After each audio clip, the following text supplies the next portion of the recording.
Assalamualaikum warahmatullahi wabarakatuh. Teman-teman dan sahabat sempurnaku, izinkan saya hari ini memberikan suatu telaah dari kelemahan-kelemahan kenapa proposal selalu ditolak. Proposal penelitian selalu tidak diterima, baik dalam dan luar negeri. Ada beberapa kesimpulan yang sudah saya rangkum secara mudah dan ringkas. Kelemahan pertama yaitu telaah pada judul dan ringkasan. Rata-rata kelemahan teman-teman membuat judul dan ringkasan itu pertama adalah judul lebih dari 20 kata. Kalau membuat lebih dari 20 kata dan terlalu panjang, tidak spesifik, tidak terlalu sesuai dengan riset, question, dan permasalahan, serta tidak menimbulkan multitafsir. Itu suatu kriteria judul yang baik. Kalau judul yang tidak baik artinya terlalu gedabiah, terlalu umum, dan tidak spesifik, serta judul seharusnya tidak ada multitafsir yang lainnya. 20 kata, itu telah dari judul yang pertama.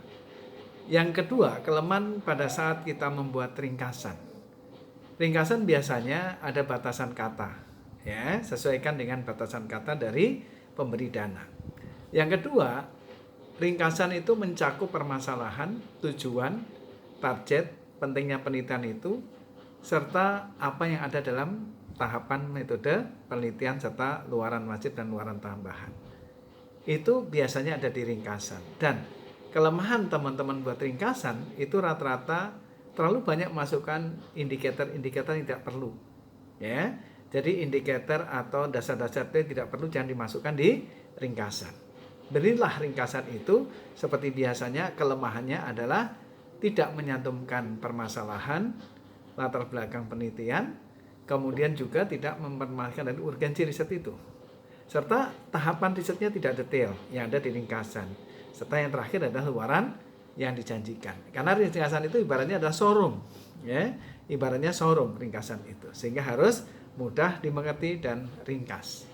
Sehingga dengan membaca ringkasan secara garis besar sudah dapat dipahami tujuan dan kegiatan yang akan dilakukan dalam riset itu. Nah, inilah kata kunci kenapa teman-teman lemah dalam menulis proposal dari sisi judul dan ringkasan. Kemudian dari pendahuluan. Dari pendahuluan, kelemahan teman-teman semuanya yaitu meliputi rumusan masalah lemah, kurang mengarah, tujuan ke arah penelitiannya, serta kontribusinya kurang jelas. Dan ungkapkan permasalahan-permasalahan yang muncul itu merupakan suatu clipping-clipping. Ungkapannya rata-rata seperti itu, yang dianggap tidak relevan. Sehingga uraian terlalu panjang, tidak langsung pada definisi permasalahan. Ini salah satu kelemahan dari membuat pendahuluan dan latar belakang. Sehingga kalau kita lihat, itu ada suatu permasalahan yang harus diselesaikan masalah tersebut, dan tiap itu adalah berjenjang. Yang ketiga, yang berkaitan dengan bagaimana sebenarnya mengevaluasi dari latar belakang atau di dalam masalah tersebut. Dari kegiatan latar belakang ini penting supaya mengarah kepada apa? Kelemahannya adalah tidak fokus pada satu adalah PRN 2020-2024, dua adalah Sustainable Development Goal SDGs, tiga adalah dengan adanya new normal atau pandemi COVID-19. Nah, berikutnya adalah kelemahan di dalam penyusunan tinjauan pustaka, yaitu biasanya ada di bab 2, yaitu tinjauan pustaka. Kelemahan tinjauan pustaka jelas banyak dialami teman-teman. Kelemahan di dalam tinjauan pustaka, kenapa ditolak proposal itu? Karena tidak detail di dalam menyusun state of the art. Kenapa tidak ada roadmap penelitiannya?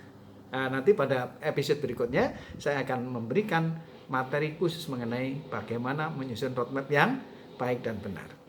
Oke, kelemahan di ringkasan sudah, kelemahan di pendahuluan sudah, kelemahan di tinjauan pustaka tadi baru saya katakan, banyak menulis indikator yang berkaitan dengan dasar-dasar teori saja.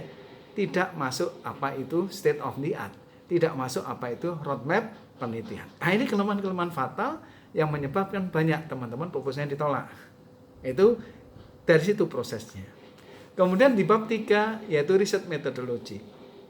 Kelemahannya di mana? Pembuatan proposal yang Bapak Ibu ditolak proposalnya gara-gara metode penelitiannya kurang tepat, tidak rinci tahapan penelitiannya. Sehingga metode yang dituliskan itu tidak detail.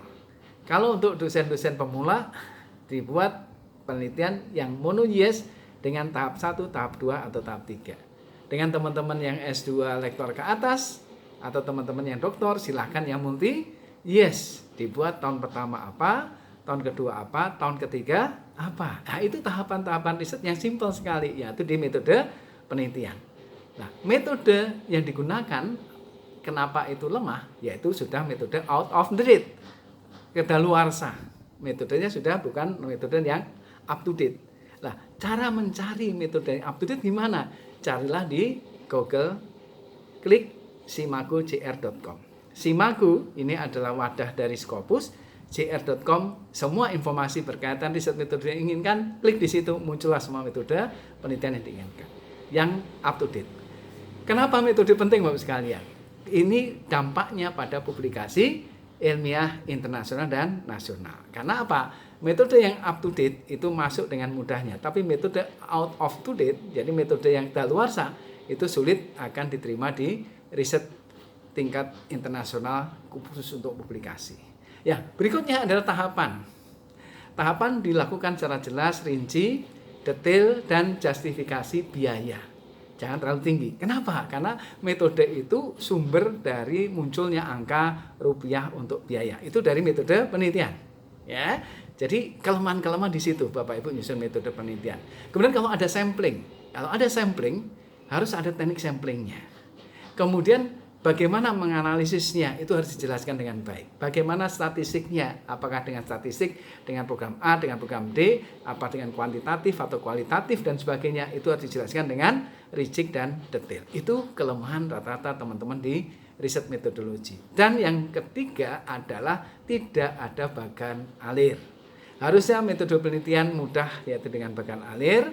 Hal-hal yang ada dalam tahapan penelitian buatlah dalam bagan alir yang mudah, jelas dan terinci, sehingga reviewer melihat sangat bagus riset metodologi dan bisa akan diterima. Bagi penelitian multi yes, lakukan, jelaskan tahapan-tahapan target luaran setiap tahunnya yang ada di metode penelitian. Kemudian bagaimana dengan kaitannya dengan daftar pustaka yang terakhir?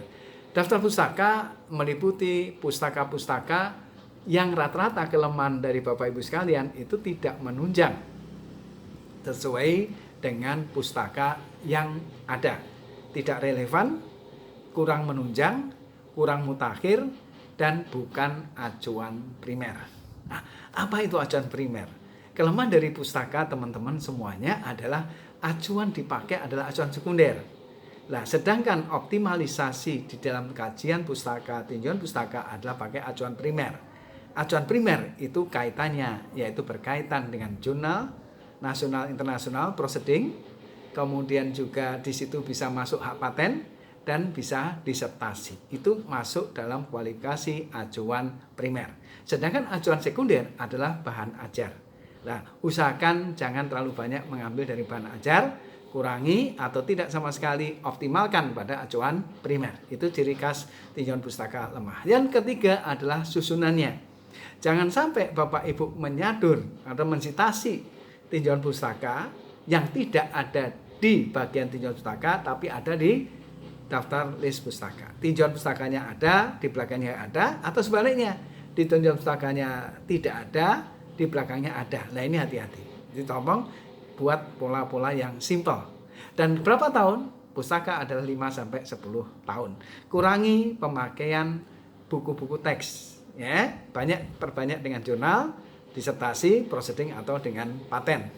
Kemudian dalam cara mengutip, pengutipan juga harus hati-hati. Pengutipan juga jangan banyak mengutip di dalam. Contohnya Sulistianto dalam Didik, ya. Sulistianto dalam A, itu nggak boleh. Jadi jangan mengutip kutipan dalam. Jadi itu kata-kata kunci Bapak sekalian supaya proposal Bapak Ibu sekalian itu sesuai dengan apa yang diminta oleh pemberi dana. Kelemahannya di situ. Oke? Terima kasih atas semua perhatiannya. Tolong diperhatikan apa-apa saja yang harus diperhatikan di dalam menulis proposal yang baik dan benar. Demikian dalam waktu singkat kita berikan masukan-masukan apa kelemahan dari proposal Bapak Ibu sekalian, supaya Bapak Ibu tidak mengulang kembali kesalahan-kesalahan dalam penyusunan proposal Bapak Ibu sekalian. Baik itu proposal untuk Kementerian Ristek, Kemdikbudristek, atau di LPDP, atau di dana luar negeri, itu semuanya sama. Demikian, terima kasih dan selamat sukses untuk membuat proposal penelitian dalam dan luar negeri. Aktivitas maju terus. Terima kasih. Akhirul kalam. Wassalamualaikum warahmatullahi wabarakatuh. Thanks you.